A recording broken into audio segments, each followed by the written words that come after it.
Welcome back to the final episode of the Emptiness series. Today we are talking about Qabalah, Qabalah. There's two different spellings. You can spell with a Q or a K. The Q is a little bit more mystical. I do believe it's coming later in the 1900s. We have the Golden Dawn, Order of the Golden Dawn, and the teachings that came through all that. Israel Regardie, Aleister Crowley, and so on. But the original Qabalah with a K traces back to some books of the Jewish mystical books we'll talk to about today. You'll see here on the title, the SEFER, YETZIRAH, and the ZOHAR, which are more ancient manuscripts versus modern 19th century, 20th century writings out of Britain. So, what do we see here on this landing page? Ain Soph Aur, the triple veil of the negative. So true to form, we are talking about emptiness. So today we are going to dive into Qabalah, which is Jewish mysticism, to put it briefly, quickly, and their conceptions of the void, the emptiness, that which from something emerges. And this takes us right into the tree of life, into all of tarot. And so today, we conceive in Keter, which is one, the crown, encircled by these three rings, Ain Soph Aur, Ain Soph, and Ain. So this here we have the triple veil of the negative, and we see some English interpretations. The Ain is nothing, Ain Soph as limitlessness, and we see the Hebrew characters beside them there as well, and then Or Ain Soph. Here we have it flipped, Ain Soph Aur. Even we're seeing different spellings, but we're also seeing 0, 0, 0, 0, 0, so maybe 3 dimensions, 2 dimensions, 1 dimension, but we have endless light. So we're going to dive into this, and we have a little writing. In addition to the SEFER YETZIRAH, which is one of the texts, and the ZOHAR, other well-known explications of the relation between Ain Soph and all other realities and levels of reality have been formulated by the Jewish mystical thinkers of the Middle Ages. So one more time, and all other realities and levels of reality have been formulated by the Jewish mystical thinkers of the Middle Ages. So a lot of people talk about them. So here we have Zohar and SEFER YETZIRAH origins. So we are reading off of Wikipedia straight up, and it comes from the Jewish Encyclopedia, these quotes here. Okay, so the Zohar is a group of books including commentary on the mystical aspects of the Torah and scriptural interpretations, as well as material on mysticism, mythical cosmogony, and mystical psychology. The Zohar contains discussions of the nature of God, the origin and structure of the universe, and the nature of souls, redemption, the relationship of ego to darkness and true self, to the light of God. Ego, darkness, light of God, true self. It first appeared in Spain in the 13th century. Get my hair out of my face, okay. Gonna look pretty for you all. The SEFER YETZIRAH is devoted to speculations concerning God's creation of the world. The ascription of its authorship to the biblical patriarch Abraham shows the high esteem which it enjoyed for centuries. It may even be said that this work had a greater influence on the development of the Jewish mind than almost any other book after the completion of the Talmud.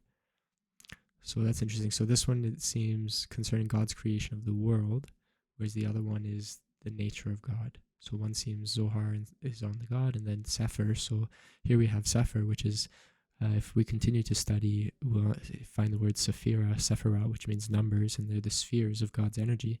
So SEFER, Sephirah, I'm making that connection. Well, we'll continue here. According to modern historians, the origin of the text is unknown and hotly debated. Some scholars believe it might have an early medieval origin, while others emphasize earlier traditions appearing in the book. According to the Jewish Encyclopedia, the essential elements of the book are characteristic of the 3rd or 4th century. Hotly contested, hotly.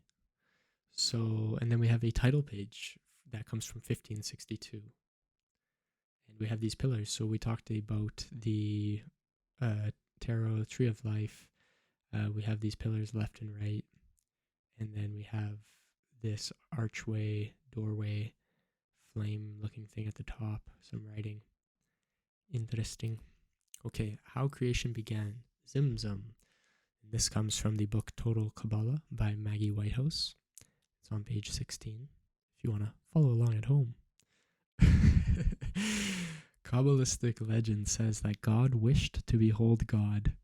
In essence, God wished to recreate itself. However, that posed a problem because for something that was absolute, omnipotent, somebody was pronouncing, a friend of mine was pronouncing it omnipotent, and I thought, I always said omnipotent. It just sounds more potent. Anyways, omniscient and omnipresent to create. My pronunciation. We're all learning together. That's what we're doing. So here we have that absolute omnipotent, omniscient, and omnipresent to create another. It first had to create the idea of duality. Okay, so if God wants to separate, it needs to create the idea of a duality because it's absolute. This is why humanity lives in a world of opposites, up, down, in, out, dark, light, male, female. It is also why there is such an extraordinary diversity throughout the universe. Duality evolved to create color, form, shape, size, sound, everything that we experience. The process that began creation itself is called Tzimtzum, or Tzimtzum for Hebrew for contraction. The process that began creation itself is contraction. So I imagine like a star condensing in on itself before it explodes in this interplay, right, of opposite energies. Legend has it that God conceived of different aspects of itself, beginning with Ain, which is no thing, in Hebrew meaning that God is beyond existence and comprehension, absolute nothing. From that, the Holy One made a contraction, the Tzimtzum, which formed a space like a womb in which all of creation would manifest itself. This aspect of divinity was known as Ain Soph, Hebrew for without end, and was the first actual manifestation of separation between God and the universe. So the Ain Soph Aur was the first actual manifestation of separation, and it was a womb, a contraction, in which all of creation would manifest itself. Into this space, God breathed the Ain Soph Aur, the endless light. So from no thing, without end, the endless light is preceded by the 00, that which is without end. And that proceeds from no thing. So the endless light, Ain Soph Aur, God breathes into the Ain Soph. That is the beginning of manifestation itself. The endless light is the beginning of life, the creation of universes and different levels of reality. This light had to be directed so that it had boundaries and did not simply flow in one direction forever. So it had to be directed, the contraction. So if we hop back to the title page, we'll see here within the Ain Soph Aur we have Keter, the crown, and that being the next manifestation. So how important is our understanding of Keter and understanding what the Ain Soph Aur is? And similarly, if two emerges as Chokmah, how important is that to the one, and how are these mirror reflections of each other expressed as, now we have polarity. So it gets so fun and interesting. Right now, this is one. There are the Tree of Life marks 10 manifestations of God. This is the first one here, the crown. And so we're setting up the foundation. We're looking at the emptiness. So the no thing, from which there is now a contraction of womb and emptiness, which can hold the limitless light, which explodes within it, and it's contained by the consciousness. Anyways, I'm hopping around here. I'm going to get back on track. So let us move on. The Ain Soph Aur, we're going to dive deeper, and we're going to look at the ZOHAR for this. So the ZOHAR, first, before we do that, look at this image we have. So we have the Tree of Life very much so represented. We have this is that 12 divisions, seen that before.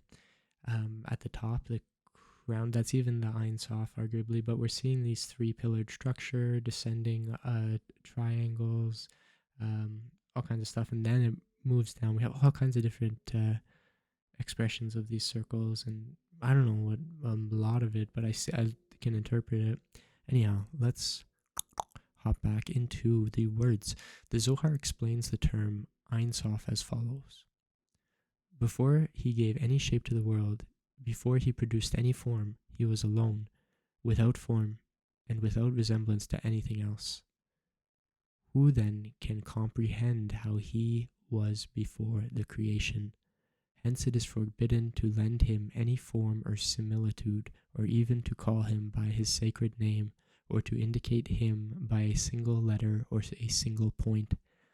But after he created the form of the heavenly man, he used him as a chariot wherein to descend, and he wishes to be called after his form, which is the sacred name, YHWH, Yahweh, Yad He Vav He.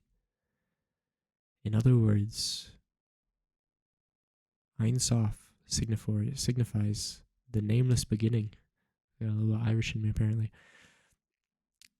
In another passage, the ZOHAR reduces the term to Ain, non-existent, because God so transcends human understanding as to be practically non-existent. We're going to do that paragraph again. In other words, Ain Soph signifies the nameless beginning. That's the contraction, the Tzimtzum. And another passage, the ZOHAR reduces the term to Ain. Right, we've read this, we're affirming it. We're seeing here from the cover, the 000, Ain Soph, limitless list, and now Ain Soph Aur, endless light.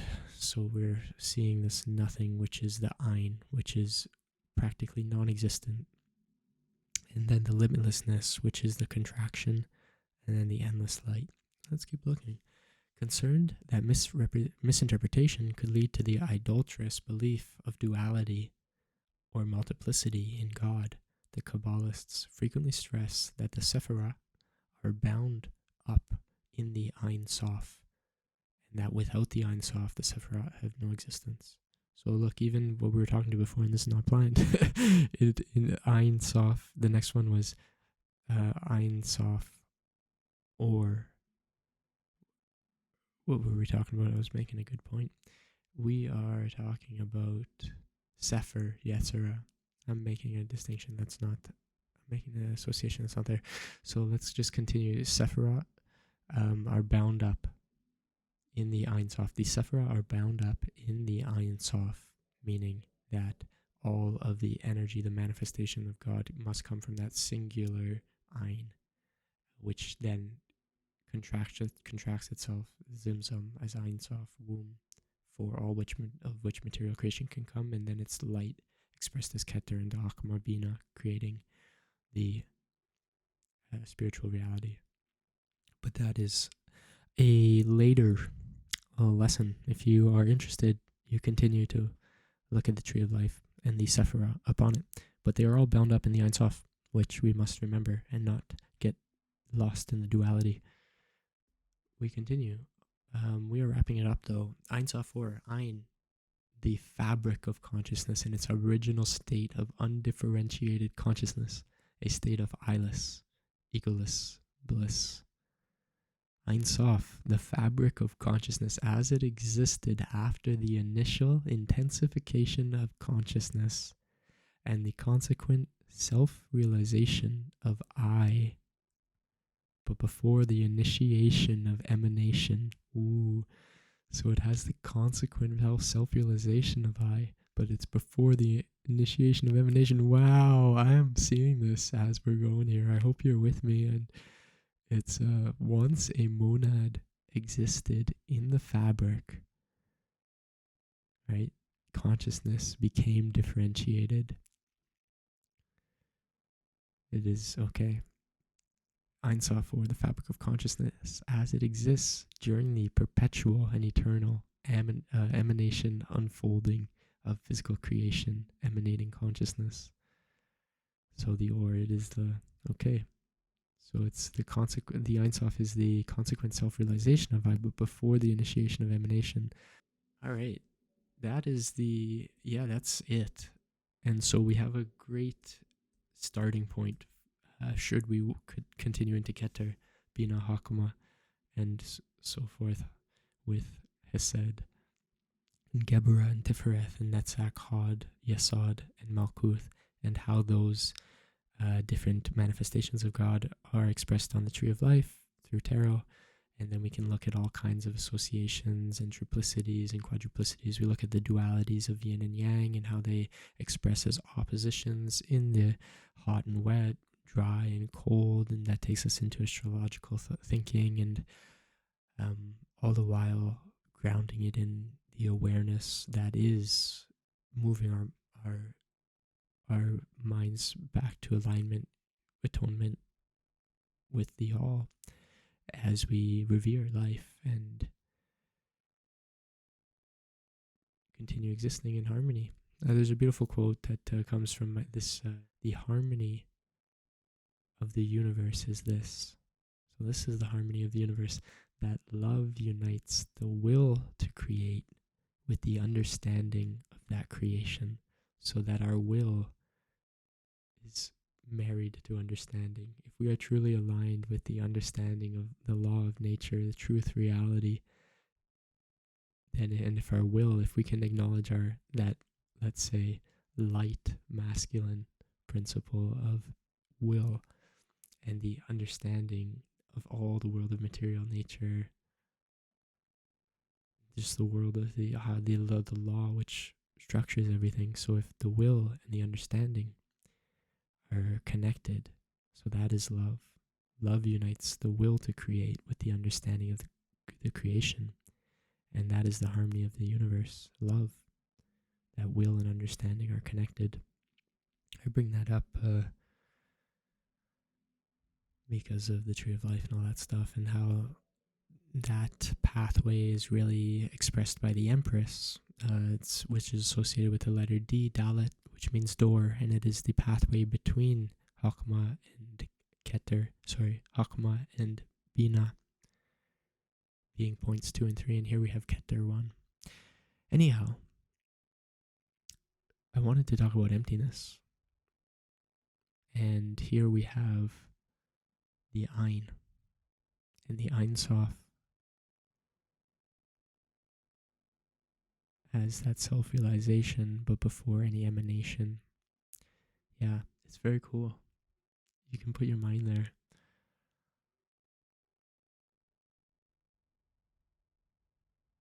Even if we want to draw associations, we can talk about how the all that the Hermetic principles talked about,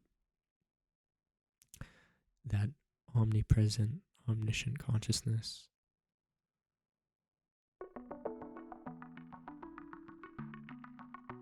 Anyhow, it is complete.